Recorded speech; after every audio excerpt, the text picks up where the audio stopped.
present the next speaker, introduce the next speaker, and that is Amjad, who will be presenting our new biology features. Amjad Nasir graduated from Purdue University with a PhD in biochemistry. He completed 2 postdoctoral terms focusing on the fields of immunology, inflammation, and oncology, and has presented at international scientific conferences. In his current role as a sales and support scientist at Scilligence Corporation, Amjad is involved in adding capabilities to the bioinformatics platform.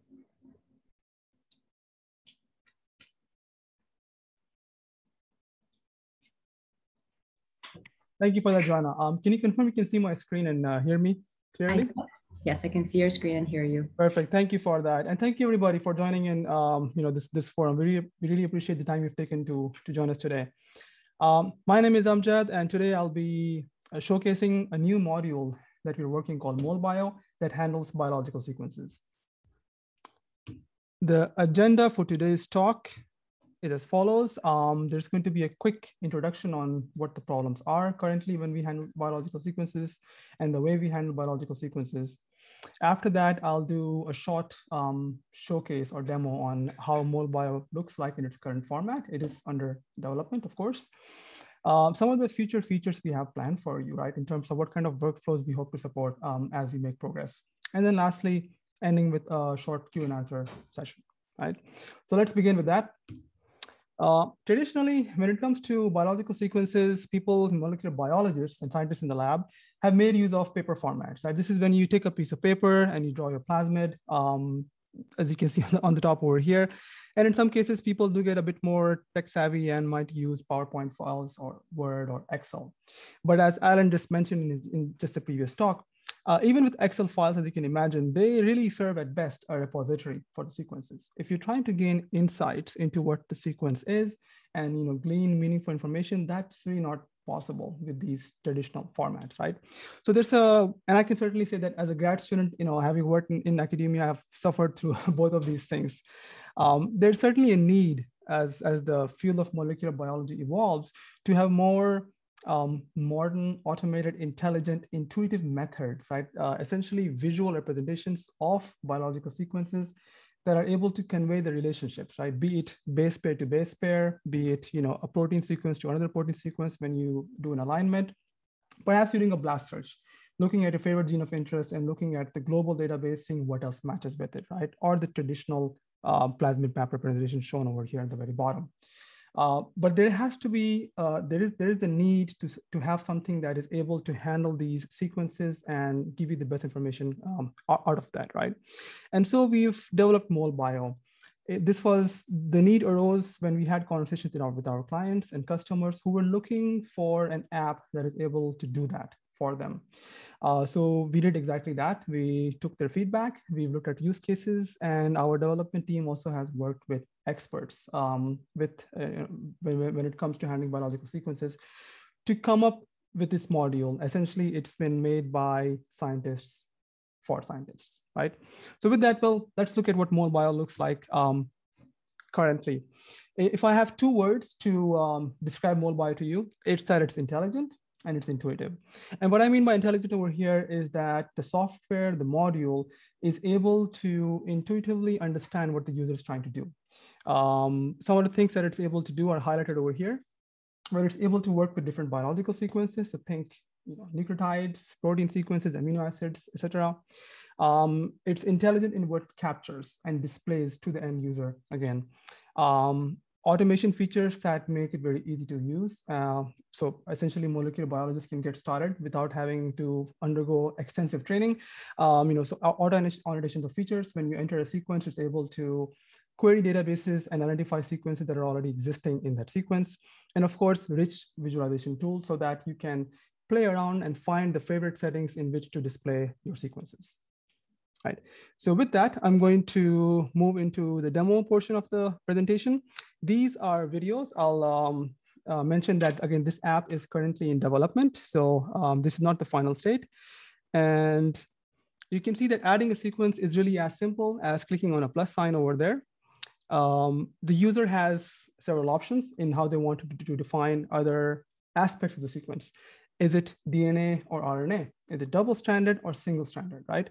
When it comes to entering the sequence, they can simply copy and paste. So your typical PC and Windows shortcuts work fine over here. And if you felt like, you can also upload the actual file in a plain text or FASTA format. And we hope to expand this compatibility to other file types as well. So think GenBank, FastQ, Snapgene, .dna, etc.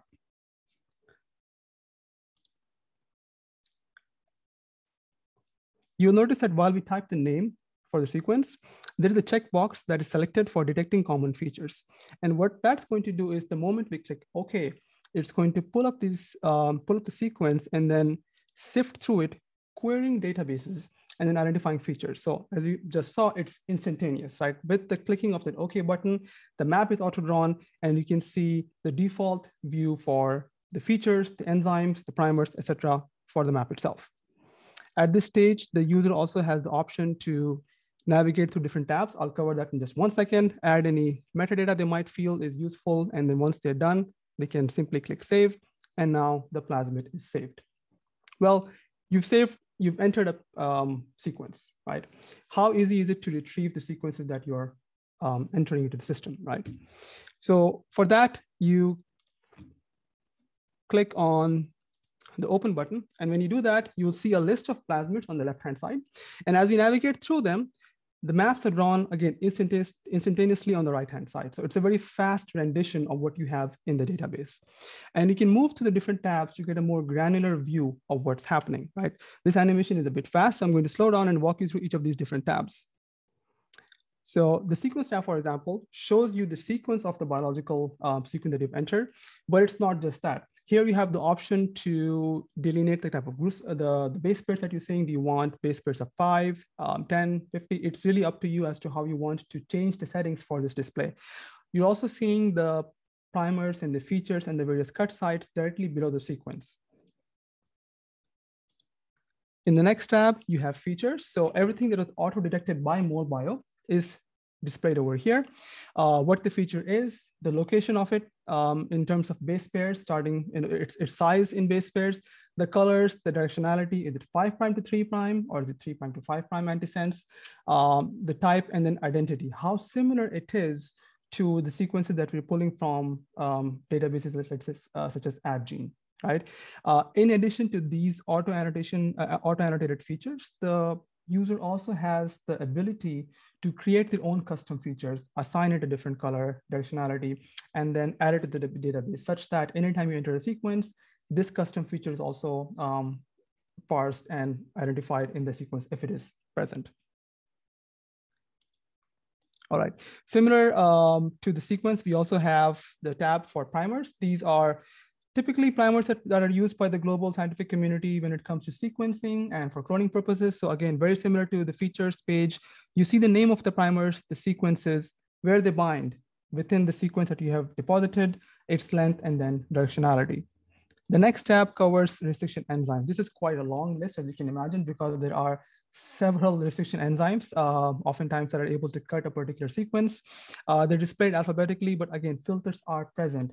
The point being that the user has full control in how they want to access any part of this data when it comes to biological sequences. So in this case, I'm looking at it alphabetically. So enzymes with A are displayed over here. And I'm hoping you can appreciate that, for example, an enzyme like AAT2 has a single cut site at 2274 base pairs, and the cut site also is represented over here. The sequence that is cut by this enzyme, leaving those sticky ends, are shown over here. Compare that to, let's say, ACI1, which is more of a promiscuous enzyme, having 20 cut sites, all of which are listed over here, and of course, reasonably so, has a smaller restriction site. All of these enzyme names are hyperlinks, so if you click on them, currently we support NEB and Thermo Fisher. It'll take you to the catalog for this enzyme for those vendors, where you can get more information on how to purchase the enzyme, what are the best conditions for buffer reactions, when do you hit star activity for the enzyme, and a lot more detailed information on the enzyme, right? And the last tab, of course, is the metadata tab. Here is where the user can specify what is the purpose of the DNA. Is it going to be a synthetic or natural DNA? Is this a DNA that is going to be transfected/transduced, let's say, over time in murine cells or human hex cells? You can specify all of that. There are some fields that are auto-filled in based on user actions, for example, the created date and the modified date. There's also a section where you can enter comments about the plasmid. Let's say you have propagation protocol ideas on that. You can put that over there.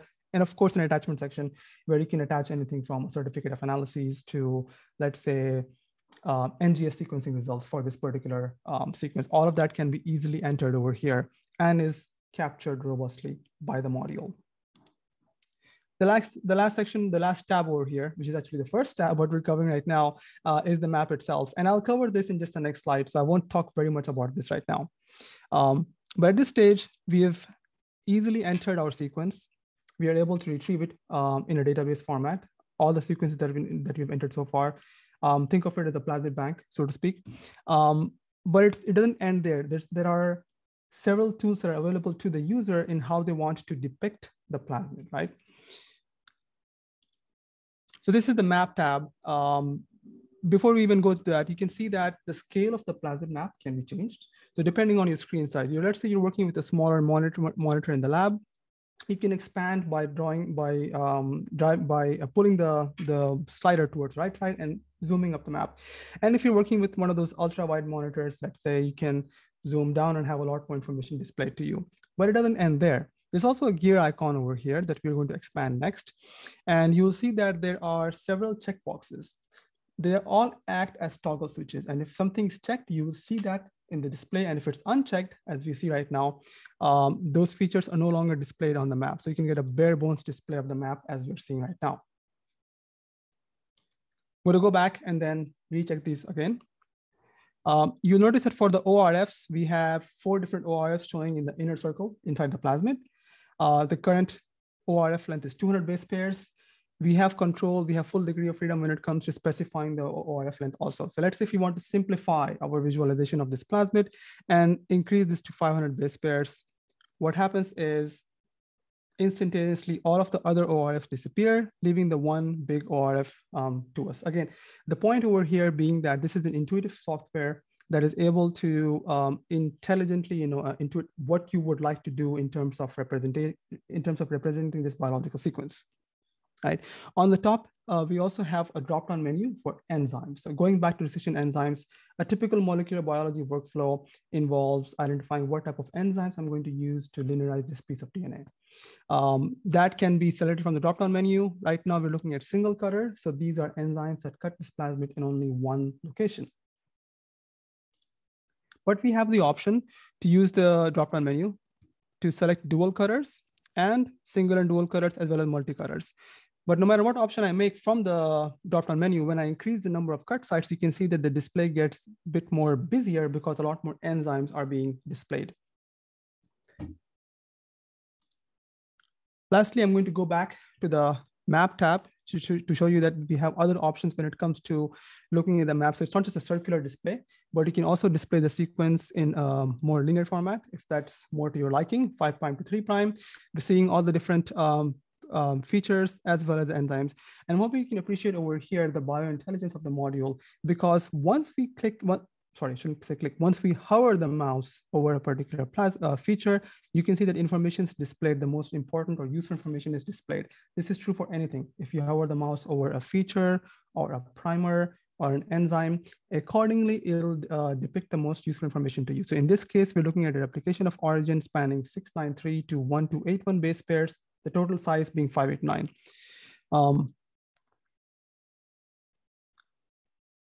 The split functionality, this shows the map to you side by side. So this is very useful for some of those ultra wide screens where you want to look at the sequence and then see what part of the map is affected when you select a particular sequence. So you're able to do that as well over here.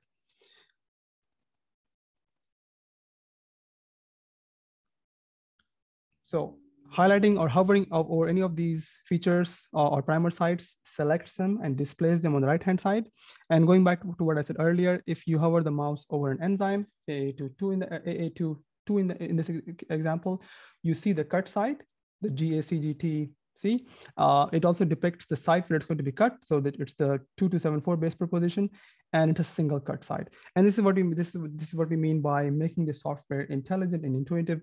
For the end user, it's a type of thing that where you don't even have to click, and just hovering the mouse pointer over these features gives information that allows you to proceed with your workflows, right? Thereby saving you a lot of time and effort in the long run.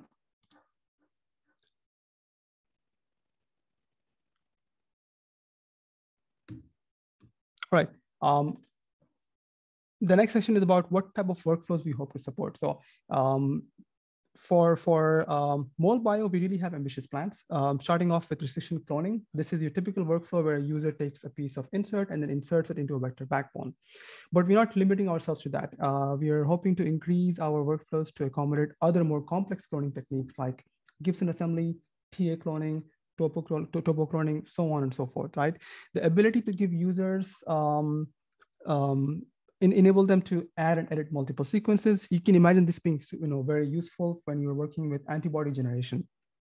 We also working on integration with NCBI databases. So not just uploading files, but even pulling files and sequences directly from these globally used databases, as well as doing blast searches. And lastly, but not least, sequence alignment, right? So when you have 2 or more sequences and you hope to align them to see how similar they are. The thing is, at Scilligence, we are fully cognizant of the fact that the field of molecular biology is ever evolving, and MolBio has been developed with that philosophy in mind, that we need to have a bioinformatics platform that evolves along with the needs of molecular biologists. That is my last slide. With that, I'll end, and I'll thank you all again for your time and attention, and I'll take any questions you may have.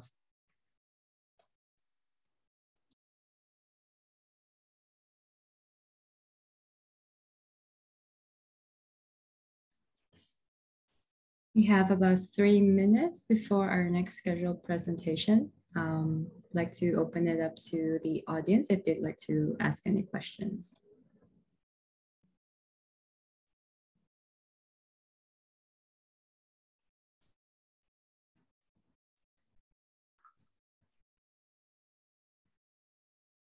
Hi, Amjad. This is excellent presentations. So do you have in mind what are the timeline for the first release, the target timeline for the first release of MolBio? Hi, Jimbo. Yeah, that's that is a good question. I think the development team that has been working on this is looking something towards the end of this year for version 1. And as I just said, since this is going to be an app or module, sorry, that's going to be continuously worked upon, we can always add more complex workflows as needed as time goes by. But realistically, we're looking towards the end of this year for version 1 of MolBio. Thank you.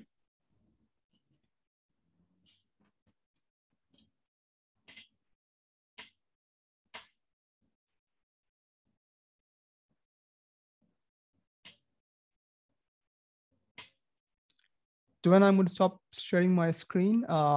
If you have any more questions, you can always relay them to me later on, okay? Thank you. Sounds good. Thank you very much, Amjad.